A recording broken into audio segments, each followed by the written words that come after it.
Ever know that feeling of pure innocence when you just wake up in the morning, just before your neurons begin to transmit information in your brain?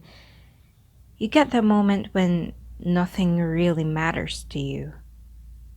Sometimes you don't even know that you woke up. Your mind is ironically filled with emptiness. Every time I experience that, which I barely do nowadays because of night terrors and nightmares, which are so vivid that I tend to question the nature of reality around me. At least for once, I felt like a baby. Not that I know what being a baby feels like since I remember nothing. Nothing from the day I was born until I was like 3. But that's the point. It felt nothing. And waking up with a feeling of nothingness for a mind working tirelessly and frustratingly filled with anxious cells even in sleep, I long for that feeling of innocence. It gives me hope that for once in a full day, even for a glimpse of time, I can know what peace feels. The hard part is the contemplation after that glimpse of peace. In a 1/20th of a second, your thoughts will begin crashing again. And if you're like me, you'll probably feel frustrated. Frustrated. I'm sorry. I don't like contemplating about my life or even predicting what will happen now. I hate asking questions and be anxious about them, but I still do. My mind always do. My mind always yearns to dig deeper to question everything. If time travel ever did exist and I travel way back to meet my past self to say how I'm asking so many questions about my own existence in the present, my past self would probably say, fuck off. I hated philosophy way back the old days. When I think about philosophers, I tend to wonder why the hell would they doubt their own existence and or the existence of others around them?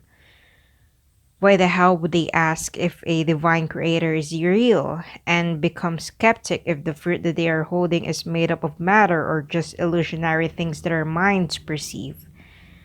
Why would they ask these questions and debate about it for centuries if they know that they are actually unimportant? When I pondered about these questions that they ask, I answered them most of the time. Obviously, I exist. They exist. The fruit that they are holding are made up of matter, and everything around them is not an illusion. That's why we have senses. If everything does not exist, then we must be in oblivion and darkness. But we see light.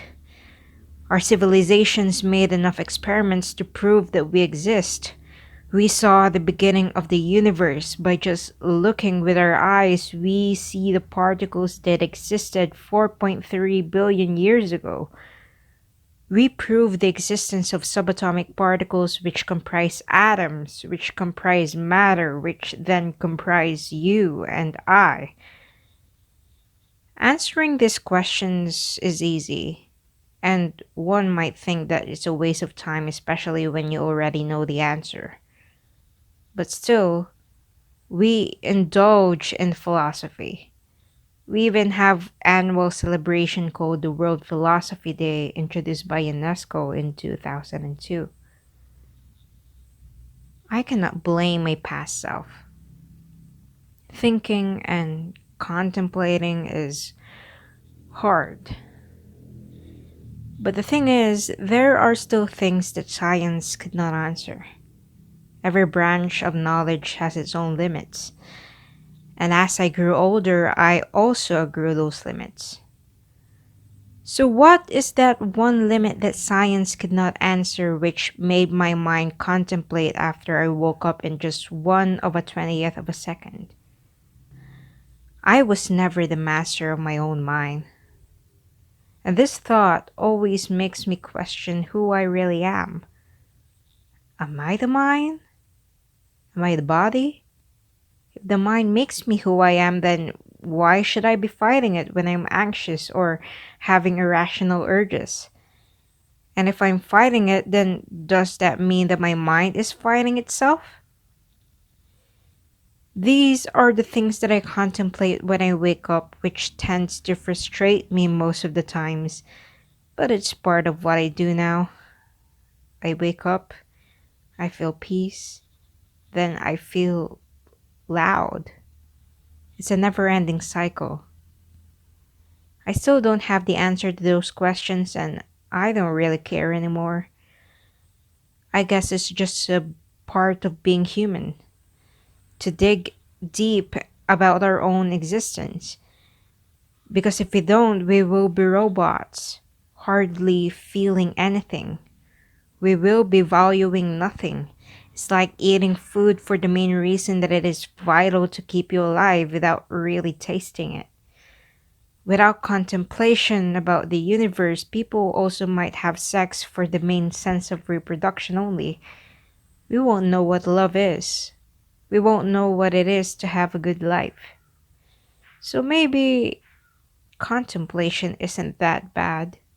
Sure, I love the glimpse of peace I feel in the morning, but I'm still grateful that this is just a glimpse. That life always puts me in my place in reality, even if it takes for it to punch me hard in the gut. It lets me know I'm real, that everything around me is real. Contemplation is good for the soul and for every human soul. It is, until it won't let you breathe easily anymore.